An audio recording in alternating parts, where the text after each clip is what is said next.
एक हाउसवाइफ कभी नहीं थकती क्योंकि उसका परिवार ही उसकी हिम्मत होता है। लेकिन कभी-कभी मेरे साथ क्या होता है कि मेरी हिम्मत बिल्कुल ही टूट जाती है। राधे राधे सभी को, जय श्री श्याम। कैसे हो सभी लोग? स्वागत है आप सबका मेरे एक और नए ब्लॉग में। तो उम्मीद है आप सब लोग ठीक ठाक होंगे और मैं भी ठीक ठाक हूँ। तो भैया आज के इस ब्लॉग में मैं आप लोगों को अपनी रियल लाइफ के बारे में बताऊंगी कि मेरी इतनी स्ट्रगल भरी लाइफ हो चुकी है, बहुत ज़्यादा। मतलब पूछो ही मत कि कितनी मैं अपनी जीवन में परेशान हो चुकी हूँ और किस वजह से मुझे परेशानी है, क्या मुझे परेशानी है, आज के इस ब्लॉग में मैं आप लोगों को बताऊंगी।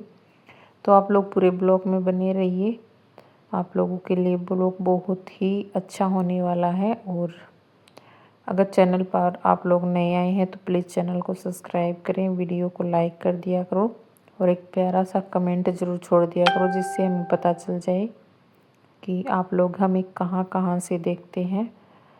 तो यहाँ पर अभी हो रखा है भाई शाम का टाइम, और शाम के टाइम में जैसे आप लोगों को पता है कि भाई हमारे यहाँ पर भैंस भी रखते हैं, तो मैं यहाँ पर जला लिया था चूल्हा। 4 साढ़े 4 हो गए हैं, तो 3 साढ़े 3 बजे हम भैंसों को चारा डाल देते हैं। तो उसके बाद फिर मैं भैंसों की चाट चढ़ा देती हूँ, क्योंकि 2 चाट चढ़ानी होती हैं। तो इस वजह से क्या होता है कि थोड़ी जल्दी ही चढ़ानी पड़ती हैं। उसके बाद में दूध गर्म करती हूँ, फिर यहाँ पर ही खाना बनाना पड़ता है। और आजकल तो सिलेंडर की इतनी ज़्यादा किल्लत चली हुई है कि सब्जी भी कई कई बार तो मैं क्या करती हूँ कि चूल्हे पर ही बना देती हूँ, जैसे छोंक के लेके आती हूँ गैस पर और फिर यहाँ ला कर रख देती हूँ।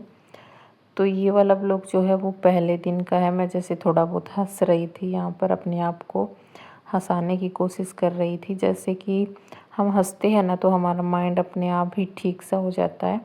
और यहाँ पर बैठी हुई हैं दोनों गुड़िया, और ये देखो तन्नू बाहर की चीज़ें बहुत ज़्यादा खाती है, अभी पॉपकॉर्न खा रही है। वैसे तो मैं इसको ना और कुछ खाने नहीं देती, जैसे भी ये दुकान पर जाती तो मैं इसको बोलती हूँ या तो बिस्किट लेके आने या पॉपकॉर्न लेके आने हैं। इसके अलावा जैसे कोई आलतू फालतू चीज़ जैसे ये कुरकुरे टॉफ़ी वगैरह मैं इसको बहुत कम खाने देती हूँ। फिर भी क्या होता है कि बच्चे नहीं मानते हैं, थोड़ा बहुत तो खा ही लेते हैं। उसके बाद फिर मैं अंदर आ गई थी, यहाँ पर कर रही थी सारे कपड़े तय। और बारिश का मौसम हो गया था, बाहर भी हल्की हल्की बूंदाबांदी होने लगी। तो मैंने बच्चों को अंदर बिठा दिया था और वो यहाँ पर अंदर बैठ गई थी। तो ये वाली क्लिप जो है वो है अगले दिन की यहाँ पर। तो इसमें थोड़े से मैंने कपड़े भिगोए थे तसले में। मशीन तो वैसे लगाई नहीं थी क्योंकि कपड़े बहुत कम थे, तो मैंने सोचा कि हाथ से ही धो लेते हैं। तो मैंने हाथ से सारे कपड़े धो दिए थे। और ये वाला फ़ोन ना मैंने स्टैंड भी नहीं लगाया भाई, ऐसे ही रख दिया था। तो इस वजह से थोड़ा सा क्लिप अच्छी नहीं आई है, तो आप प्लीज़ इग्नोर करना। और उसके बाद फिर यहाँ पर गुड़िया जो है वो, उसको मैंने कुर्ते पजामे नए पहनाए थे जैसे पापा जी ने बनाए थे तन्नू के लिए, तो उसको मैंने एक बार भी नहीं पहनाए। तो यहाँ पर फिर मैं जैसे ही कपड़े निकाल रही थी गर्मियों के बाबू के लिए, तो फिर ये मेरे आगे आ गए थे, मैंने इसको पहना दिया। और ये इतनी खुश हो गई थी बहुत ज़्यादा, अपने आप ही जैसे कमरे के सामने राम राम कर रही थी हाथ जोड़ के। तो यहाँ पर वही मैं आप लोगों को बता रही थी कि कई बार क्या होता है कि हमारी लाइफ एकदम अच्छे से चलती रहती है। वैसे तो आप लोगों को बता दूँ कि घर में भी कोई परेशानी नहीं है, मेरी सासू माँ भी बहुत अच्छी हैं, पापा जी भी, हस्बैंड सभी फैमिली वाले बहुत अच्छे हैं। फिर भी क्या होता है कि कई कई बार मेरा मन करता है कि इतना मुझे रोना आता है, सच में बहुत ज़्यादा लगता है कि बस अब तो इस जीवन को यहीं समाप्ति कर दूँ, जीवन लेना ही समाप्त कर दूँ। तो इसका भी बहुत बड़ा रीज़न है। रीज़न क्या होता है कि हम काम भी आराम से कर लेते हैं, हर काम हमारा करने का जैसे रूटीन होता है, लेकिन जैसे ही मतलब बच्चे हमारे बीमार हो जाते हैं ना, काम में हमें इतनी परेशानी नहीं होती, लेकिन बच्चों से बच्चे नहीं बीमार होने चाहिए और ना ही वो रोने चाहिए। मेरे बच्चे रोते हैं या फिर परेशान हो जाते हैं तो सच में मुझे बहुत ज़्यादा रोना आता है, और ये हर माँ के साथ ही होता है। तो मेरी छोटी वाली गुड़िया है, जैसे वो कम से कम 10 दिन हो गए बीमार चल रही है, कम 2-3 जगह उसकी दवाई चेंज भी करवा ली है 2-3 जगह से, फिर भी बिल्कुल भी नहीं लग रही है उसके।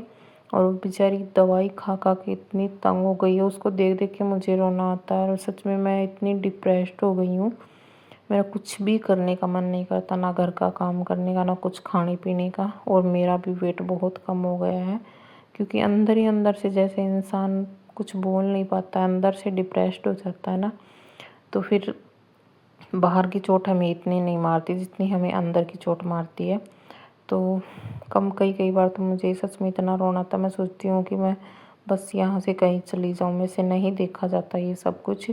लेकिन फिर हिम्मत बांधती हूँ अपने आप की, सोचती हूँ चलो कुछ नहीं, हमारे साथ तो इतना मम्मी पापा भी हैं, साथ दे रहे हैं, कोई तो ऐसा भी है इस दुनिया में जो अकेला अपने बच्चों को पालता है। और फिर मतलब मैं मेरी बहनों से पूछती तो वो भी ऐसे ही बोलती हैं कि छोटे बच्चे होते हैं तब ऐसे ही चलता है, कभी बीमार ज़्यादा हो जाते हैं, कभी कम हो जाते हैं, और सबके ही होते हैं, हमारे भी बहुत ज़्यादा हुए थे।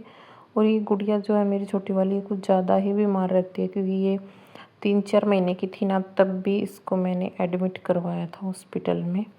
और तब भी कम से कम 5-6 दिन के लिए सर्दियों में इसको एडमिट कराया, तो उसी टाइम से ही इसके ना जो निमोनिया बोलते हैं, और मम्मी और कुछ देसी लैंग्वेज में कुछ और बोलते हैं, पता नहीं, मेरे अभी तो ध्यान नहीं है। तो तब से ही इसको भाफ़ दे रहे हैं। और मेरी बड़ी वाली बेटी को मैंने एक बार भी भाफ़ नहीं दी थी। तो यहाँ पर देखो मशीन भी लेके आए हैं हम घर में, खुद की मशीन लेके आनी पड़ी है, हर रोज़ तो कौन देता है। तो एक थोड़ी देर के लिए तो ये आराम से ले लेगी, जैसे देख सकते हो आप लोग, देखना। इसको अभी मैंने दवाई दी है, और इतनी खांसी होती है इसकी, बहुत ज़्यादा खांसी उठती है, बेचारी को सोने भी नहीं देती है। तो इस वजह से मैं इतना परेशान रहती हूँ। आप लोग सोचते हो कि घर की कोई दिक्कत परेशानी, कुछ भी नहीं है मुझे ऐसा, बहुत अच्छी फैमिली है, और हर काम में हेल्प करवाती है मम्मी भी, पापा जी भी, सभी करवाते हैं। ऐसा नहीं है कि मैं ही सारा काम करती हूँ, लेकिन बच्चों की वजह से ज़्यादा परेशानी होती है, ये बीमार हो जाते हैं। तब देखो आराम से ले रही है मेरी बेटी, लेकिन बाद में थोड़ी देर बाद में इतना रोती है, ये इतना रोती है, बिल्कुल भी नहीं देखा जाता मेरे से। और अभी देखो कैमरे की तरफ राम राम भी करेगी ये। और छोटी सी तब थी, तब ही इसके कनेला लगा था पैर में, तब भी मुझे बहुत रोना आया था। तो भाई ये कितना बड़ा रीज़न है, लगता है कि भाई किसी भी माँ के बच्चे कभी भी बीमार ना हो, उसके सामने माँ बनने के बाद ही पता चलता है कि बच्चे का और माँ का क्या संबंध होता है। और तो भाई यही एक छोटा सा प्यारा सा हमारा ब्लॉग था, आप लोगों को कैसा लगा। और देख सकते हो आप, अभी देखो ये कितना रोएगी, बिल्कुल भी नहीं देखा जाएगा, फिर भी इसको भाप देनी पड़ती है, क्योंकि ये ज़रूरी है, डॉक्टर ने बोला है। इसको बहुत ज़्यादा दिक्कत हो रखी है सांस लेने में। तो भाई बस अभी मेरे से वॉइस ओवर भी नहीं हो रही है, देखा भी नहीं जा रहा है अभी। Okay bye, take care, Radhe Radhe.